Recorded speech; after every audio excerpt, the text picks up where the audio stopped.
तुम्हारा जो है वो हम लोग हार्ट के बारे में पढ़ रहे थे, हार्ट कैसे काम करता है, ठीक है। तो हार्ट के दो साइड होते हैं, एक लेफ्ट और एक राइट, ठीक है।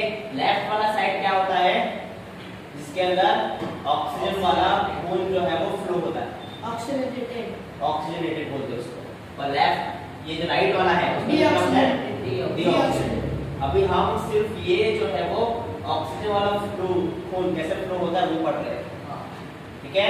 समझ में आया? तो सबसे पहले खून तुम्हारा एंटर कहाँ पे होता है, पल्मोनरी वेन्स, ठीक है। यहाँ तुम्हारा खून जो है वो एंटर होता है, ठीक है। ये दिख रहे हैं दो पाइप यहाँ पर, ठीक है।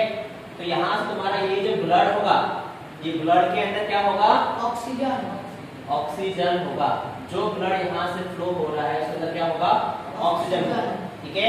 अब क्या होगा यहाँ पर कि ये ब्लड तुम्हारा यहाँ से ये पहले first chamber, okay, first chamber का नाम क्या है, लेफ्ट एट्रियम, ठीक है।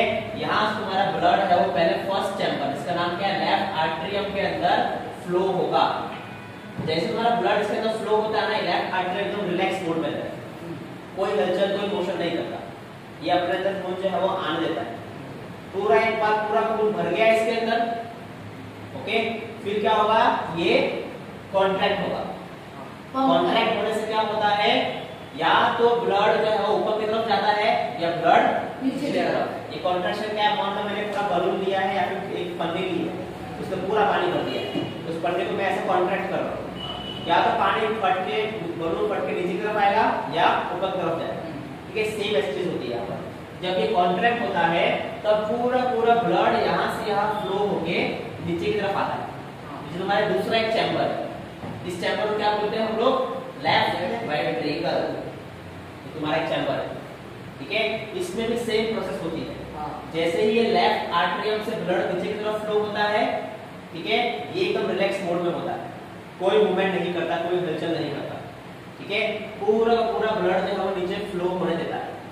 एक बार सारा का सारा ब्लड जो है ये यहाँ पर, ठीक है, लेफ्ट आर्टरी में सारा का सारा ब्लड जो है वो नीचे आ गया, फिर ये क्या करता है, कॉन्ट्रैक्ट करता है। उससे पहले एक और चीज है यहाँ पर, ये जो वाल्व दिख रहा है, ये वाल्व का नाम क्या है, मिट्रल वाल्व। ये वाल्व बंद हो जाता है, जहां से हमारे खून नीचे की तरफ आया है ना, वो वाल्व क्या होता है, बंद हो जाता है।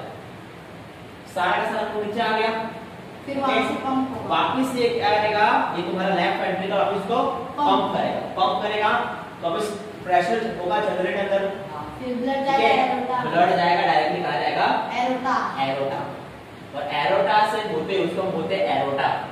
एरोटा से होते हुए हमारा ब्लड जाता है अलग अलग पार्ट्स में। हाँ, इसका नाम क्या है, आर्टरीज, अलग अलग आर्टरीज से ब्लड जाएगा, ओके। समझ में आया, ठीक है। अब एक बात ध्यान रखना, ये जो कॉन्ट्रैक्ट कर रहा है ना, बहुत जरूरी है। कॉन्ट्रैक्शन से क्या होगा, प्रेशर क्रिएट होगा, ठीक है। तुम्हारे गुब्बारे के अंदर मैंने पानी भरा है, क्या वो प्रेशर में है, लेकिन उतना नहीं है। सिर्फ गुब्बारे को ऐसे मरोड़ता हूँ ना, तो प्रेशर ज्यादा बढ़ जाता है, तो जो नीचे पानी गिरेगा वो एकदम प्रेशराइज पानी होगा। समझ में आया? एक और एग्जांपल, तुम पाइप चालू करो और पाइप के आगे उंगली रख दो, तुम्हारा पानी का एकदम पानी एकदम दूर तक जाता है, तो मैंने किया हुआ है ऐसा, ठीक है। हाँ, ऐसा तो उंगली से ऐसा बंद कर दे, पानी एकदम उसका जो है प्रेशर एकदम ज्यादा होता है, प्रेशराइज पानी एकदम दूर तक फ्लो होता है। तो ये जो तुम कॉन्ट्रैक्शन कर रहे थे ना, इनका काम क्या था, प्रेशर बनाना, खून को प्रेशर बनाना। प्रेशर क्यों जरूरी है, हार्ट है यहाँ पर, प्रेशर नहीं होगा सारा खून कहाँ चला जाएगा, नीचे चला जाएगा, ग्रेविटी की वजह से। सिर के ऊपर खून जाएगा नहीं जाएगा, जितना हो सके इतना ज्यादा कॉन्ट्रैक्ट कर देता है, खून जो है वो पूरे बॉडी में एक साथ ट्रांसफर होता है, इसको बोलते हैं पंपिंग। पंप का काम ही होता है प्रेशर बनाना, ओके। आया समझ में लेफ्ट वाला पार्ट,